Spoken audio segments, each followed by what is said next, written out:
Baladomélie, courte méditation exégétique.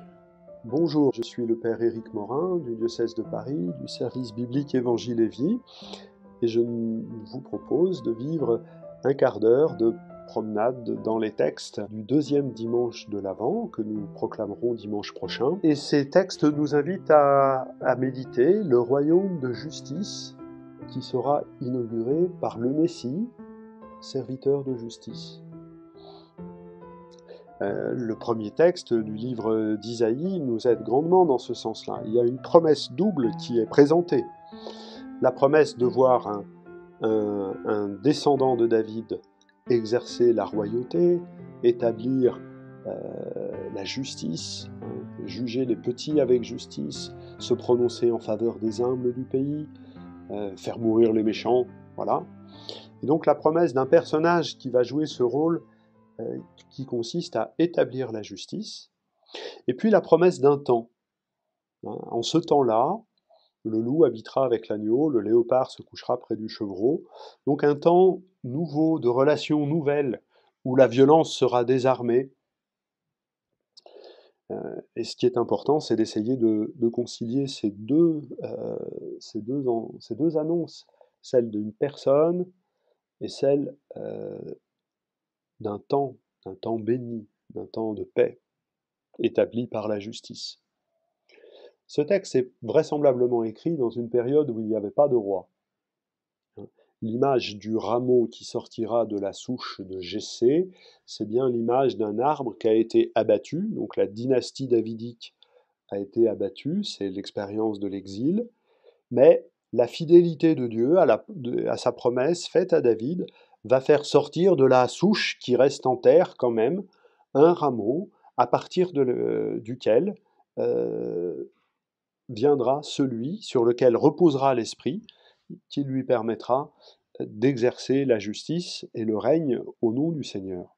Cette image de la souche, c'est une image qui dit à la fois le renouveau, mais en même temps la continuité. Dieu aurait pu prendre quelqu'un d'autre pour faire réaliser son dessein. Non, il a dit qu'il réaliserait sa promesse de bénir son peuple à partir de David. Il ne va pas changer. Alors ça nous invite à réfléchir sur la place de la bénédiction faite à David par rapport à la bénédiction faite à Abraham. Est-ce que ce sont deux bénédictions qui se concurrencent, qui se jalousent et qui sont en opposition? Sûrement pas. L'élection de David est une élection au service de l'élection d'Abraham. La bénédiction faite à David est au service de la bénédiction faite à Abraham. Pour réaliser cette bénédiction des fils d'Abraham, Dieu choisit David et ses descendants, un roi, lequel a mission de porter sur ses épaules la réalisation de cette bénédiction. D'où la nécessité que sur lui repose l'Esprit du Seigneur qui va lui permettre de prendre les bonnes décisions au bon moment pour que la décision vienne pour tous. La présence de ce fils de David, sur qui repose l'Esprit, serviteur de justice, provoque un changement, avec donc cette description des animaux végétariens et carnivores qui peuvent vivre ensemble sans agressivité, à tel point qu'un petit garçon suffit à les conduire. Bon. Je résiste pas à l'idée de vous mentionner le commentaire de Woody Allen. Le nourrisson s'amusera sur le nid du cobra, mais sa mère ne dormira que d'un œil. D'où vient cette image? Vraisemblablement, ces animaux pouvaient être les étendards de différentes tribus ou peuples trop habitués à se faire la guerre. Et c'est le cas déjà en Isaïe 65-25, où le même texte est réécrit de manière plus concentrée. On passe à une dimension eschatologique. Voilà, c'est dans l'avenir que Dieu va faire cela, en reprenant les images au pied de la lettre. C'est pas simplement des peuples ou des tribus qui auraient tel ou tel animal comme effigie. Non, ça va se passer comme ça. le lion, comme le bœuf, mangera du fourrage, et le léopard se couchera près du chevreau. Et donc l'origine du texte peut être celle-là, de parler d'emblème, mais la volonté du rédacteur, c'est de prendre les images au pied de la lettre, pour bien montrer que la présence du Messie qui fait œuvre de justice vient désarmer la violence. On a un thème, une continuité par rapport à la première lecture de dimanche dernier. Qu'est-ce qui va opérer cela? Peut-être le terme le plus important, le plus dense théologiquement, c'est celui de la connaissance du Seigneur qui remplira le pays comme les eaux recouvrent les mers. Faire l'expérience de la connaissance du Seigneur, faire l'expérience d'être pleinement connu de lui, faire l'expérience de sa protection et de son intimité, c'est finalement cette expérience-là qui va désarmer nos violences et nous permettre de vraiment vivre dans la justice.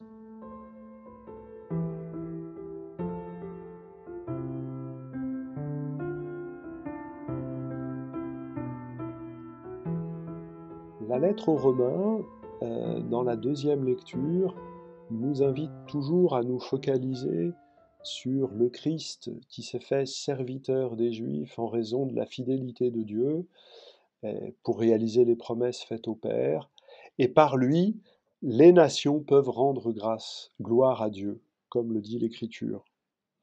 Alors ce texte est une des nombreuses conclusions de la lettre aux Romains. Quand vous lisez la lettre aux Romains de manière continue, à partir du chapitre 15, vous avez l'impression que un paragraphe sur 4 est un paragraphe de conclusion. Bon, voilà, ça c'est un autre discours qui n'a pas lieu ici, mais on a le sentiment que Paul pose son discours sur quelque chose d'important, comme on le fait dans une conclusion, et là il veut montrer le rôle du Seigneur Jésus, non seulement à l'égard des Juifs, mais également à l'égard des nations païennes. C'est l'affirmation de l'universalité du Messie qui était déjà présente dans la prophétie d'Isaïe, puisque c'est toutes les nations qui vont être submergées par la connaissance du Seigneur. Alors reprenons, Messie, serviteur des Juifs, Messie qui est venu renouveler son peuple dans l'alliance. Par exemple, dans l'Évangile selon Matthieu, au chapitre 10, Jésus dit à ses disciples, « N'allez pas vers les païens ni les Samaritains, allez vers les brebis perdues de la maison d'Israël. » Il confie sa propre mission à ses disciples et il leur dit de s'occuper d'Israël. Il y a quelques passages, et la communauté les a conservés, où Jésus va en dehors des frontières d'Israël, mais finalement ils sont peu nombreux. Jésus prend soin de son peuple. Jésus, et c'est le sens de la parole sur la coupe, verse son sang pour renouveler Israël dans l'alliance.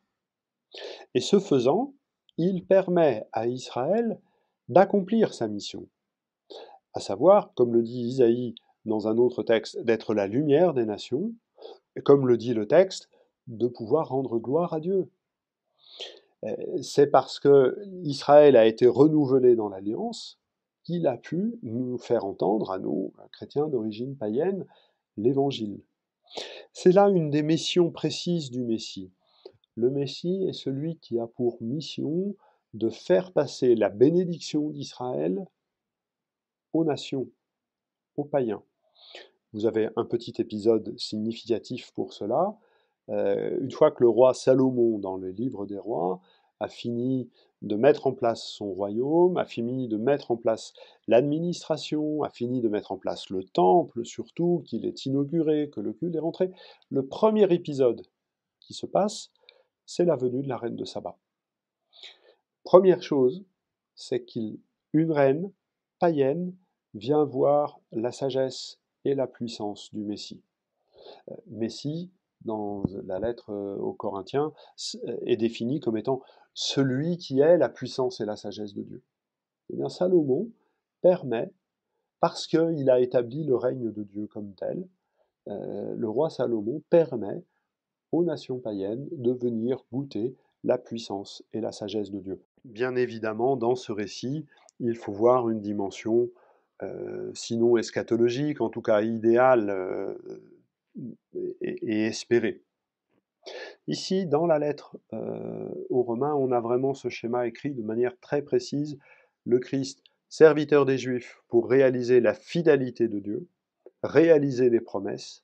Et une fois que les promesses sont réalisées, elles peuvent pleinement se réaliser. La promesse faite au Père, je te bénirai qui te bénira, en toi seront bénies toutes les familles de la terre, dit Dieu à Abraham. Eh bien voilà, grâce au Christ, toutes les familles de la terre peuvent bénir Dieu et participer ainsi et recevoir ainsi les bienfaits de la louange, de la bénédiction, pardon, et participer à la louange. Dans l'Évangile, au chapitre 3 selon Matthieu, on a le portrait de Jean le Baptiste et la description de son ministère. Et la question qui est posée dans la prédication de Jean-Baptiste, c'est la question de savoir qui est fils d'Abraham, justement. Je te bénirai, toi et ta descendance. Et qui est fils d'Abraham? Et donc, qui permettra de faire ce passage de la bénédiction aux nations? Il y avait plusieurs hypothèses. L'hypothèse des Sadducéens, enfin, qui était pour eux pas du tout une hypothèse, mais une certitude. La doctrine des Sadducéens, c'est que pour être fils d'Abraham, il faut montrer ses papiers et son arbre généalogique. On est fils d'Abraham de père en fils. Et pourquoi cela? Parce que le peuple de Dieu, le peuple d'Israël est un peuple sacerdotal, hein, Exode 19:6, et donc le sacerdoce se transmet dans l'Antiquité, dans la famille, de père en fils, et donc c'est en étant fils d'Abraham qu'on hérite de cette vocation sacerdotale, à savoir tenir en présence de Dieu. C'est en étant fils d'Abraham que l'on hérite de cette vocation à être en présence de Dieu pour bénir et recevoir la bénédiction, pour intercéder et supplier. Ça, c'était une théologie. Les pharisiens avaient une théologie plus libérale en disant « Ouais, enfin, s'il y a des trous dans l'arbre généalogique, c'est pas très grave.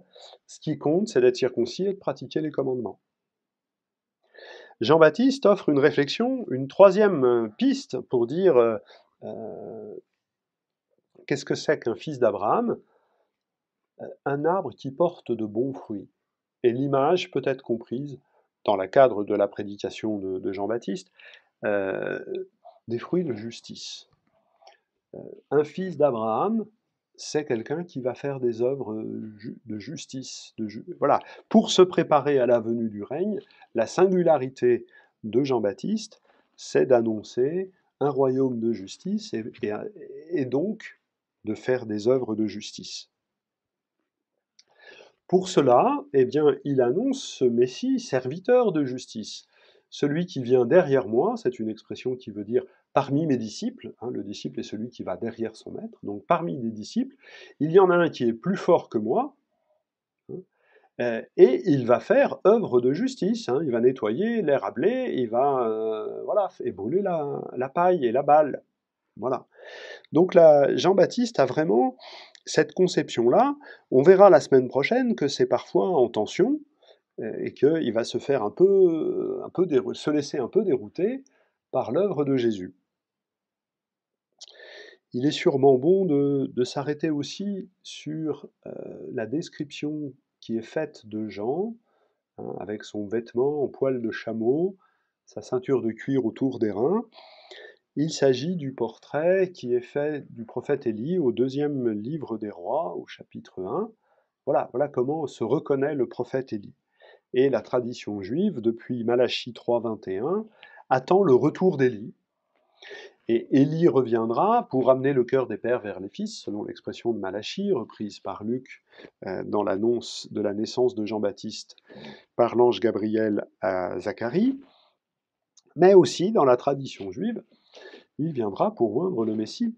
Le Messie, c'est celui qui a reçu l'onction, la force de Dieu, qui va justement lui permettre d'être investi de l'Esprit de Dieu, de la force, de la sagesse de Dieu.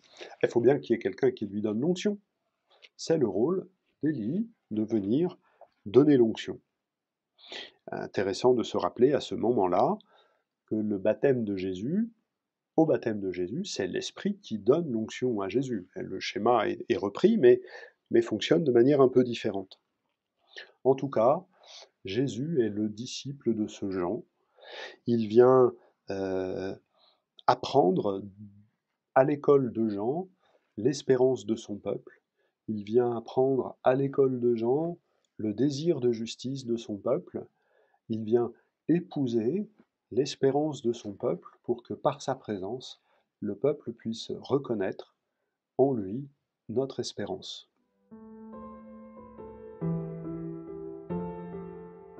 Voilà, je vous remercie de votre fidélité, de votre patience, et je vous dis à la semaine prochaine pour les textes du 3e dimanche de l'Avent.